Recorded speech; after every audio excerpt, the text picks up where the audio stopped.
નમસ્કાર મિત્રો, લોક સાહિત્યની યુટ્યુબ ચેનલમાં આપ સર્વેનું હાર્દિક સ્વાગત છે. આપનો વધતો ઉત્સાહ અને સૂચનોથી મને પણ આનંદ આવવા લાગ્યો છે. એટલે આજે આપની સમક્ષ એક નવા જ દર્શન સાથે રજૂ થાઉં છું. માનવ જીવન બહુ ગહન છે અને આ માનવ જીવનની અંદર અનેક પ્રકારના માનવીય યુદ્ધ જીતવા પડે છે, લડવા પડે છે. હાર જીત તો ચાલ્યા કરે. યુદ્ધ પછી એ સત્તા માટે હોય, યુદ્ધ પછી સંપત્તિ માટે હોય, યુદ્ધ તમારા વિચારોનું હોય, યુદ્ધ સામાજિક ક્રાંતિ માટેનું હોય, કે યુદ્ધ એ અન્યાયની સામે લડવા માટેનું હોય, યુદ્ધ ધર્મ માટેનું હોય. અનેક પ્રકારના યુદ્ધો માનવીએ લડવા પડે છે. પણ જીત મિત્રો એની જ થાય છે કે જેનો સલાહકાર સાચો હોય, સલાહકારની નિયત સાચી હોય, સલાહકારની નીતિ સાચી હોય અને સલાહકાર તમને જીતાડવાના ઈરાદાથી તમારી સાથે જોડાણો હોય તો તમે જિંદગીના ગમે તેવા યુદ્ધો જીતી શકો છો.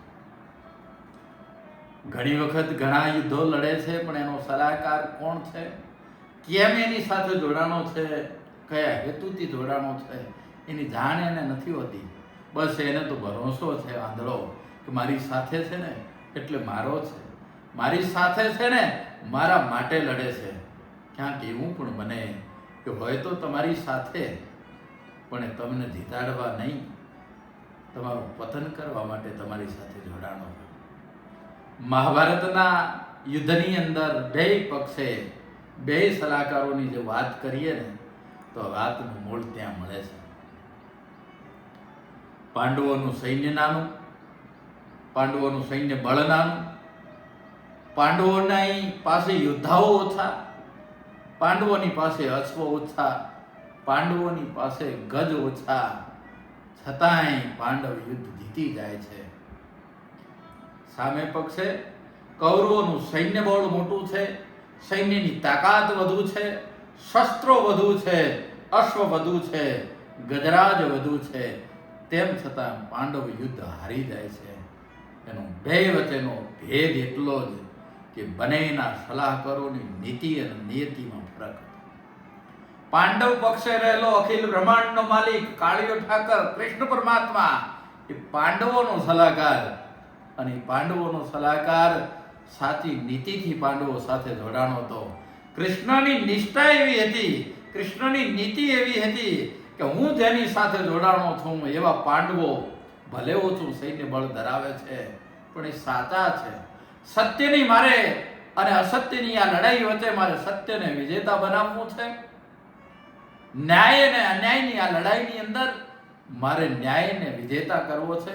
એવી નીતિ સાથે ધર્મની સ્થાપનાના હેતુથી, ધર્મની સ્થાપનાના ધ્યેયથી કૃષ્ણ એ પાંડવ પક્ષે યુદ્ધ લડવા માટે ઉતરે છે. હાથની અંદર એક પણ શસ્ત્ર ન પકડે પણ એની યુદ્ધ જીતાડવા માટેની નીતિ છે ને એ પાંડવોને યુદ્ધ જીતાડીને રહે છે. સામે પક્ષે કૌરવોનું અનેક ગણું મોટું સૈન્ય બળ, તાકાત મોટી, પણ એમનો સલાહકાર મામા શકુની, એનો ઈરાદો, એનો ધૈર્ય હતો કે ગમે તે કરી અને કુરુ કુળનો નાશ કરવો છે. આ કૌરવો અને પાંડવો બે પક્ષે મારે અનેક હત્યાઓ કરી અને મારા બાપનું જે બલિદાન, મારા બાપની જે કારાવાસની અંદર મૃત્યુ થયું છે એનો મારે બદલો લેવો છે. પાંડવોને કૃષ્ણ એની નીતિ સાચીથી જીતાડવા માંગતા હતા અને કૌરવોને એમ હતું કે મારા મામા છે, અમને યુદ્ધ જીતાડવા માંગે છે, પણ મામાની નિયતને કૌરવો પારખી ન શક્યા.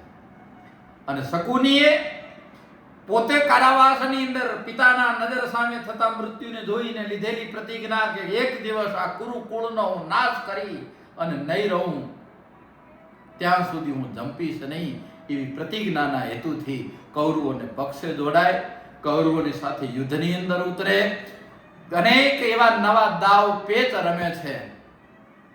અને કૌરવોને એમ લાગ્યા કરે છે કે મામો અમને જીતાડવા મથે છે, મામો અમને જીતાડવા માટે છે, પણ મામાની નિયતિમાં એટલી મોટી ખોટ હતી ને કે કૌરવો યુદ્ધ હારી જાય છે. કારણ કે શકુનીને તો એનો બદલો લેવો હતો. એને પિતાની જે કારાવાસની અંદર મૃત્યુ થયું હતું, એ કારાવાસની અંદર શકુનીના પિતાનું મૃત્યુ થાય એના પહેલા એના જેટલા સ્નેહીજનો એ કારાવાસમાં હતા એ બધાએ અન્નનો ત્યાગ કરી અને એમાંથી અનાજના જે કોળીઓ વધે છે ને એ શકુનીને આપવાનું શરૂ કરી દીધું હતું. બધાએ જાણતા હતા કે એક દિવસ આ શકુની અમારા મૃત્યુનો, અમારા અપમાનનો બદલો લેશે. અને અપમાનના, પિતાના અપમાનના, પિતરાઈઓના અપમાનના, કાકાઓના અપમાનના બદલા લેવા માટે થઈ અને શકુની એ કૌરવોના પક્ષે જોડાય છે અને યુદ્ધની અંદર અનેક ગણું નુકસાન કરી અને કૌરવોનું ખેદાન મેદાન કરે છે.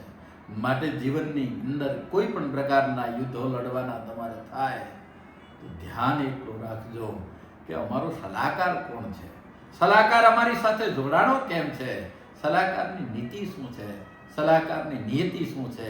તો મિત્રો તમે જીવનના ગમે તેવા યુદ્ધોને જીતી શકશો.